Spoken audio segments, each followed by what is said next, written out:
शिक्षण मंत्री दादा भुसे घेणार राज ठाकरे यांची भेट, हिंदी सक्तीच्या मुद्द्यावर तोडगा काढण्याचा प्रयत्न करणार। MERCच्या निकालानंतर वीज दरात पहिल्या वर्षात 10% कपात होणार, तर 5 वर्षात 26% वीज दर कमी होणार। मुख्यमंत्री देवेंद्र फडणवीसांची ट्विटद्वारे माहिती।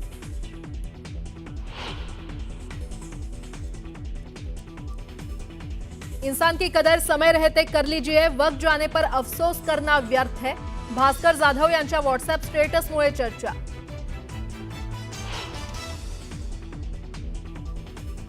धाराशिवमध्ये लाचखोर पोलीस अधिकाऱ्याच्या फिल्मी स्टाईलनं पाठलाग करत आवळल्या मुसक्या, 1 लाखांची लाच घेऊन पोलिसांनी काढला होता पळ। भर रस्त्यात रंगला अटकेचा ड्रामा, घटना सीसीटीव्हीत कैद। पालघर जिल्ह्यात वाढवण बंदरात काल थांबलेला ड्रोन सर्वे आज पुन्हा सुरू, पाण्यात उतरत स्थानिकांकडून आंदोलन, तर परिसराला पोलीस छावणीचं स्वरूप। नागपुरात कोरोनामुळे दोघांचा मृत्यू, जिल्ह्यातील मृत्यूची संख्या 7 वर, अजूनही 60 पेक्षा जास्त रुग्णांवर उपचार सुरू।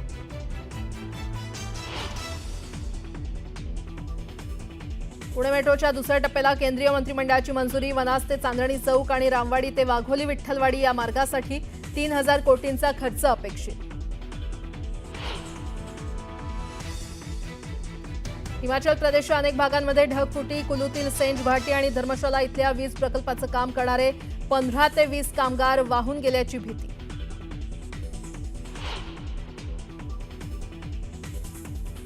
आज संध्याकाळी 4:30 वाजता स्पेस स्टेशनमध्ये पोहोचणार भारतीय हवाई दलाचे ग्रुप कॅप्टन शुभांशु शुक्ला। 14 दिवसांच्या मिशनवर गेले शुभांशु।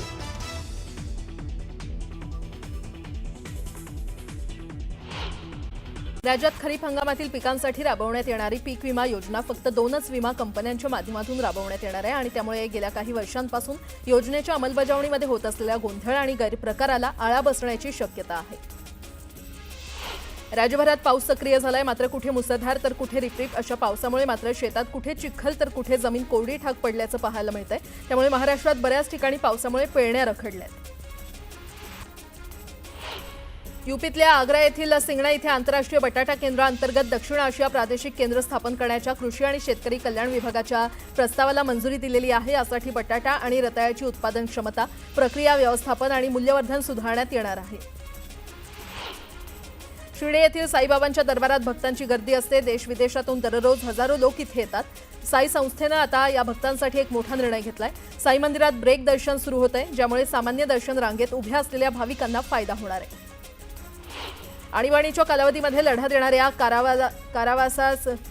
कारावास भोगलेल्या अकोला जिल्ह्यातील व्यक्तींचा जिल्हाधिकारी कार्यालयामध्ये गौरव करण्यात आला। मुख्यमंत्र्यांच्या स्वाक्षरीचं प्रमाणपत्र देऊन त्यांचा सन्मान करण्यात आला। वारकरी संप्रदायात तुळशीच्या माळेला मोठं महत्त्व आहे। तुळशीच्या माळा बनवण्याचं काम पंढरपुरात मोठ्या प्रमाणात सुरू आहे। विठ्ठलाच्या पूजेमध्ये तुळशीचा वापर केला जातो आणि भक्त तुळशीचाच हार विठ्ठलाला अर्पण करत असतात। संत गजानन महाराजांची पालखी धाराशिवच्या उपळा गावात दाखल झाली आहे। यावेळी गावकऱ्यांनी पालखीवर फुलांची उधळण करत गावकऱ्यांनी पालखीचं स्वागत केलं। बीडच्या आष्टी तालुक्यातील गहिनीनाथ गडावरून पंढरपूरकडे दिंडीचं प्रस्थान झालंय। पालखी सोहळ्यामध्ये हजारो वारकरी सहभागी झाले। संत वामनभाऊ महाराजांनी 131 वर्षांपूर्वी हा पालखी सोहळा सुरू केला। मुख्यमंत्री सहायता निधी आणि धर्मादाय रुग्णालय मदत कक्षामार्फत आषाढी वारीतील वारकऱ्यांच्या आरोग्य तपासणीसाठी पुणे शहरात 10 ठिकाणी चरण सेवा शिबिरं आयोजित करण्यात आली। यामध्ये 15,000हून अधिक वारकऱ्यांची तपासणी करून त्यांच्यावर उपचार करण्यात आले।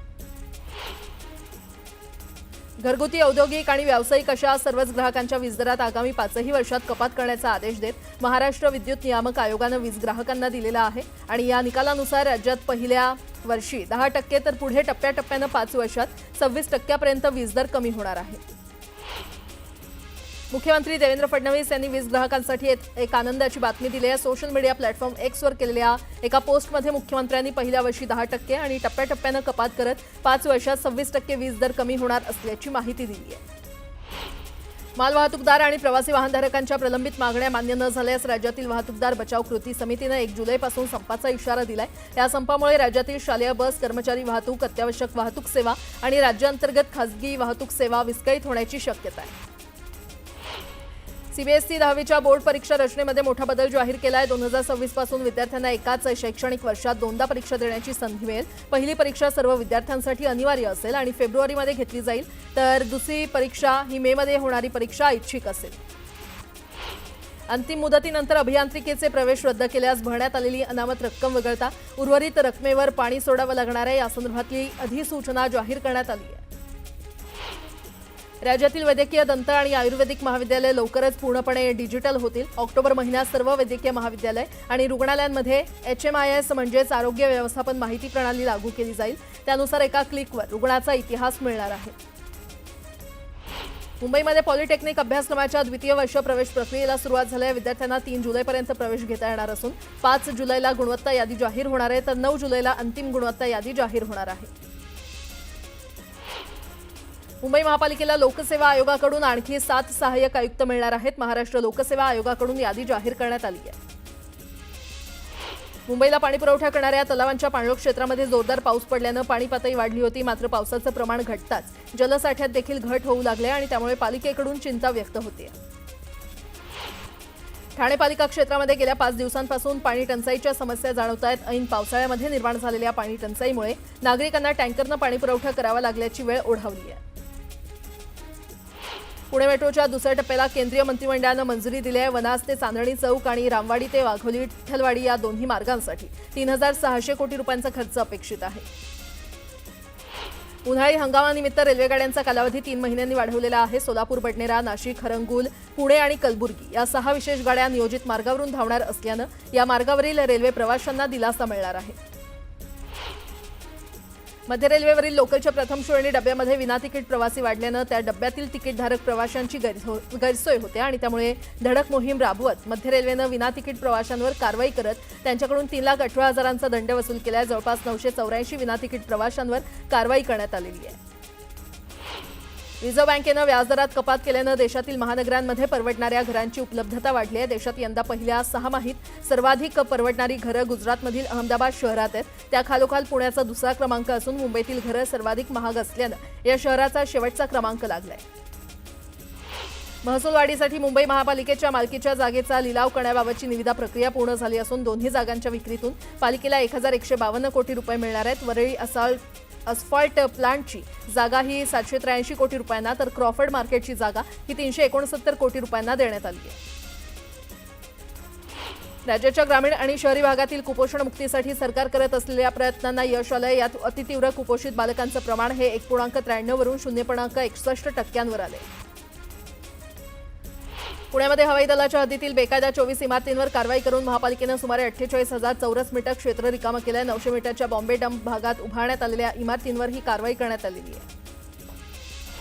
ठाण्यातील मोघरपाडा येथील 174.76 हेक्टर जमीन MMRDAला एकात्मिक मेट्रो कार डेपोसाठी देण्याबाबतच्या राज्य सरकारनं काढलेल्या अधिसूचनेच्या वैधतेला आव्हान देणारी याचिका उच्च न्यायालयानं फेटाळून लावली आहे. ही जमीन राज्य सरकारची आहे आणि कायद्यानुसार वापरण्याचा अधिकार सरकारलाच आहे असं न्यायालयानं नमूद केलंय. राज्यात कोविडमधून लोक बरे होत आहेत. 16 जून रोजी राज्यात सक्रिय रुग्णांची संख्या 512 वर पोहोचली होती. त्यात आता घट होऊन सक्रिय रुग्णांची संख्या ही 256 वर आली आहे. 1975 ते 1977 मधील आणीबाणी कालावधीमध्ये लोकशाहीकरता लढा देताना मिसा आणि DIR अंतर्गत सामाजिक आणि राजनैतिक कारणासाठी कारावास भोगलेल्या व्यक्तींचा ठाणे जिल्हाधिकारी कार्यालयामध्ये सन्मान करण्यात आला. मुख्यमंत्र्यांच्या स्वाक्षरीचे प्रमाणपत्र देऊन त्यांना सन्मानित करण्यात आलं. आगामी स्थानिक स्वराज्य संस्थांच्या निवडणुकांसाठी सोलापूर जिल्ह्यामध्ये पक्षवाढीसाठी शिवसेना कामाला लागली आहे. शिवसेनेचे संपर्क प्रमुख शिवाजी सावंत यांनी पदाधिकाऱ्यांची बैठक घेऊन स्थानिक स्वराज्य संस्थेसाठी पक्षाची ताकद वाढवण्याच्या सूचना पदाधिकाऱ्यांना केल्या. शिवसेना पक्ष हायजॅक करण्यासाठी संजय राऊत एकनाथ शिंदेंच्या पाठीमागे लागले होते, पण शिंदेंनी त्यांचं ऐकलं नाही. म्हणूनच उद्धव ठाकरेंना संजय राऊत वेगळ्या मार्गावर घेऊन गेले. याचाच भाग म्हणून सोनिया गांधी यांचे फोटो शिवसेनेच्या बॅनरवर दिसतात. हे बाळासाहेब ठाकरे यांना कधीच मान्य झालं नसतं, अशा शब्दात पाणीपुरवठा मंत्री गुलाबराव पाटील यांनी संजय राऊत यांचा समाचार घेतला. मला आता भाजपमध्ये यायची अजिबात इच्छा नाही. आधी यायची इच्छा होती, मात्र बॉम्बस्फोटातील दाऊद इब्राहिमच्या सोबतच्या सलीम कुत्तासोबत नाचणाऱ्यांना भाजपनं घेतल्यानं तिथेही आता गुंडाराज सुरू होईल. त्यामुळे भाजपची आत्ताची जी प्रतिमा झाली आहे त्यानंतर भाजपमध्ये जायची इच्छा नाही, असं वक्तव्य एकनाथ खडसे यांनी केलंय. दावोस परिषदेतून महाराष्ट्रात एकूण 15.72 कोटी रुपयांची परदेशी गुंतवणूक आली आणि या कालावधीत 80% अधिक प्रकल्प प्रत्यक्षात उतरलेत। दावोसमध्ये करण्यात आलेल्या 46 सामंजस्य करारांपैकी 20 उद्योगांना जागा देण्यात आली आहे। त्यातून महाराष्ट्रात वर्षभरात 1 लाखांहून अधिक रोजगार निर्मिती मिळाली आहे असा दावा उद्योगमंत्री उदय सामंत यांनी केला आहे।